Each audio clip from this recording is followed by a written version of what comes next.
This 8-meter-tall inflatable Trojan horse represents TTIP, the free trade deal that Europe and the US are currently negotiating in Brussels.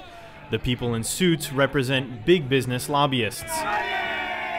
With this stunt, anti-TTIP campaigners protested in Brussels on Wednesday in front of the EU as European and US officials are holding the 8th round of negotiations, the first under the new Juncker Commission. A Trojan horse is symbol for something that looks very good at first glance, but in reality it turns out to be a nightmare. There's a number of things in the agreement which are not acceptable, like for instance the lowering of standards, but also the issue of giving very far-reaching rights to investors to sue governments.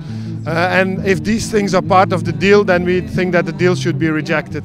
Campaigners called on EU leaders to scrap the deal altogether, as they say it undermines democratic rights and puts the interests of big business before citizens.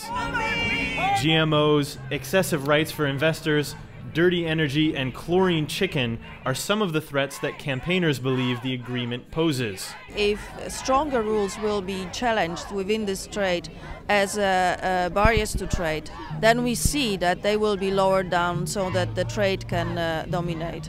And that's why we believe this is taking away fundamental rights and fundamental safety nets that we've built in Europe over the last 20-30 years.